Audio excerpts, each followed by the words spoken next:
And last but no means least, we've got Imogen. Okay, Imogen's also a third-year physio student, but at the opposite ends of the country to Ellen. So Imogen's just outside of Essex, and her presentation today is going to draw on the holistic approach to rehabilitation.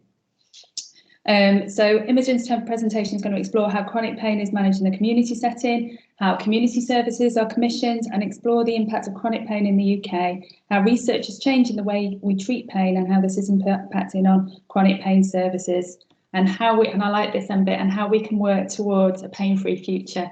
So definitely very topical. There's a big drive for us to do more in the community. So really looking forward to this one as well. So I'll hand over to you, Imogen. Hi, yeah, thank you, Selena. I'll just try and share my screen. I had a few issues earlier, so hopefully this will work properly this time. Okay, has that worked? Lovely. So I just wanted to touch on, firstly, similarly with Emily, I've also had my own experience with chronic pain. I was first diagnosed with chronic pain at the age of 13 after a misdiagnosis of foot pain. This actually then went on to me being diagnosed with hip dysplasia at 16 and a diagnosis of fibromyalgia at 17. So I've been all over the shop, and I think that's what really drove me to go on to my physiotherapy degree. I want to be able to help people in pain realise the potential to actually improve that and not go into a spiral like we've been talking about of emotional distress and being in more pain. So my presentation today is all about how we can manage chronic pain in the community. And I'd firstly like to touch on, oh, that's interesting, sorry, just bear with me. There we go. So chronic pain actually affects just under 28 million adults in the UK every year, and this figure is rising.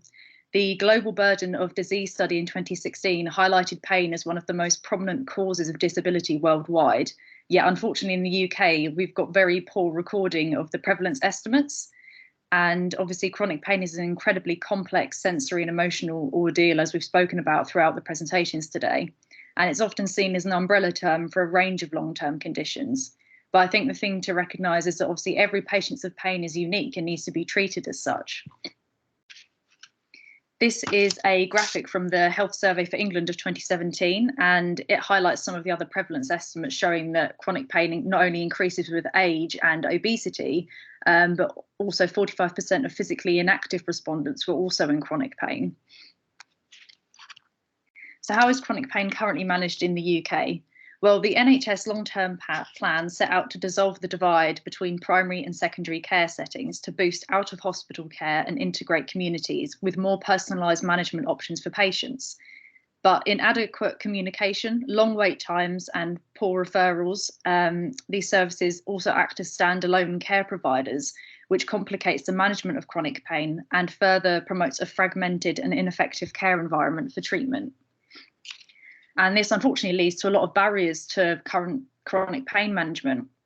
Some of the key problems that have been picked up are struggles with day-to-day living, feeling let down by healthcare systems with poor access to specialist services, and this leaves many chronic pain patients feeling like a number rather than a person. And the NHS 5-year forward view aimed to try and challenge this, to put a wider focus on preventable healthcare by utilising community services. Yet unfortunately, community services are obviously frequently misunderstood by policymakers and service leaders as care is delivered behind closed doors. And this is a graphic taken from a qualitative study exploring the barriers to chronic pain management. And I think this really highlights the importance of the patient voice, as a lot of these barriers were seemingly addressed in both the long-term plan and 5-year forward view, yet they're still resulting in ineffective pain management strategies. So how is chronic pain currently managed in the UK in terms of what our spending? So £10 billion of the NHS budget is spent on community services, yet we know this figure has largely remained static over the last few years, despite the growing demand for these services. More than half of trusts reduced their community funding in 2018 and 19, and this could partly be due to having limited national data on how the money is being spent in the community and the quality of these services, which makes it really difficult to assess their impact. And ultimately, this leads to increasing pressures and compromising the availability and quality of care, leaving people without the support that they really need. So what's the actual impact of chronic pain in the UK? Well, arthritis and musculoskeletal conditions affect over 17 million people in the UK, and this actually accounts for 30 million lost working days each year. And 62% of the population aged over 75 experience chronic pain, with back pain costing the NHS around £400 million each year, and with the two most common forms of arthritis setting the economy back £10.2 billion in direct expenses to the NHS alone in 2017. Unfortunately, pain is frequently seen as a symptom of a disease rather than a disease state itself, I think, which has contributed to its neglect, undertreatment and misdiagnosis, showing more than ever how chronic pain should be a global health priority. The lack of chronic pain awareness has been challenged by charities such as the Pain Relief Foundation and Versus Arthritis, who campaign for fair treatment and invest in research to enable people in pain to live active and fulfilling lives.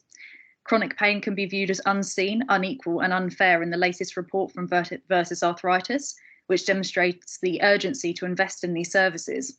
And this links to the Health and Social Care Act of 2012, which introduced clinical commissioning groups to help shape services locally by identifying local care needs. So CCGs actually purchase services from across the NHS, the private sector, and a wide variety of charities to fund local community services. Therefore, there is not only one universal approach or service across the UK, as different areas have commissioned services based on local healthcare needs. And this has been affected by the significant financial challenges that the NHS is facing at the moment.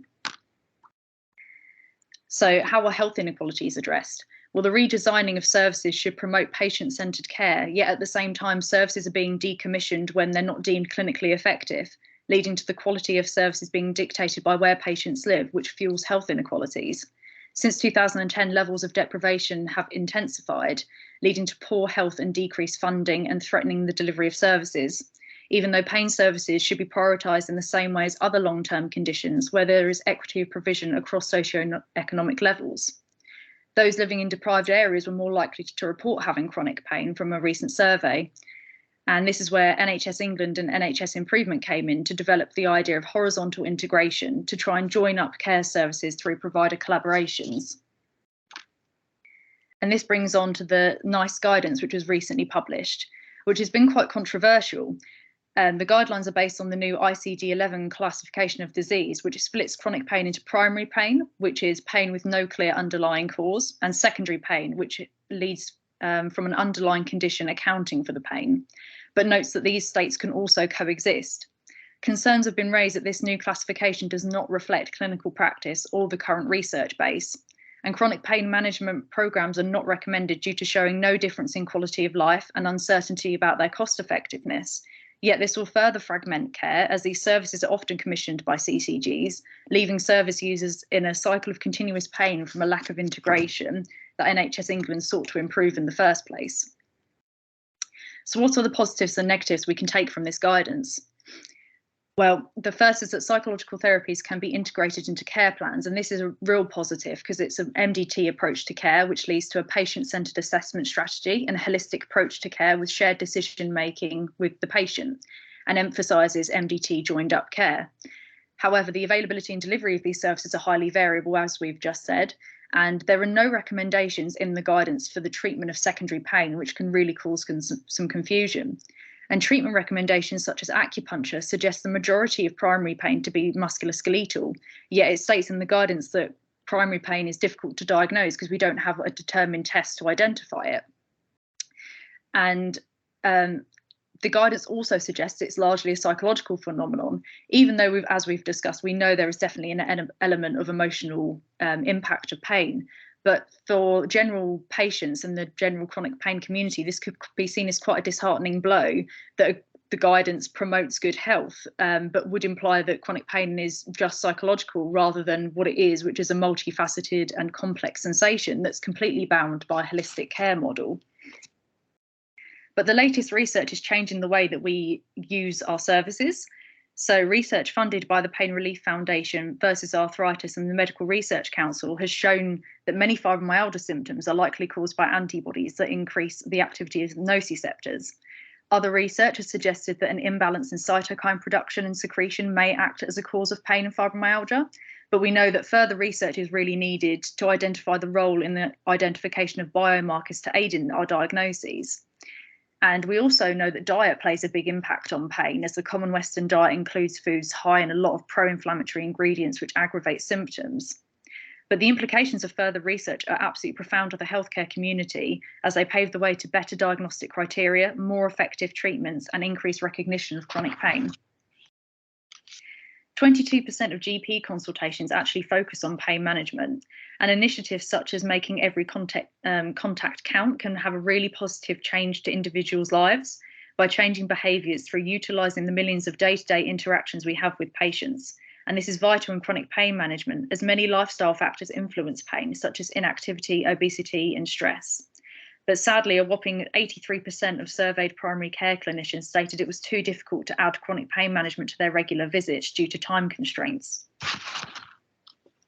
So does a one-size-fits-all approach actually work for chronic pain? Well, it's not considered to be effective at all. Pain is a complex phenomenon that's shaped and perpetuated by a person's individual makeup and influenced by their environment. And unfortunately, this can lead to pinball care, where patients are passed between different healthcare professionals without a clear direction or a dedicated pathway, which not only wastes time, but also resources. And managing a person's experience of pain is completely unique, so assessment and treatment should be too, allowing patients to actively participate in their care and avoid generic symptom management programs. So how can we approach a pain-free future?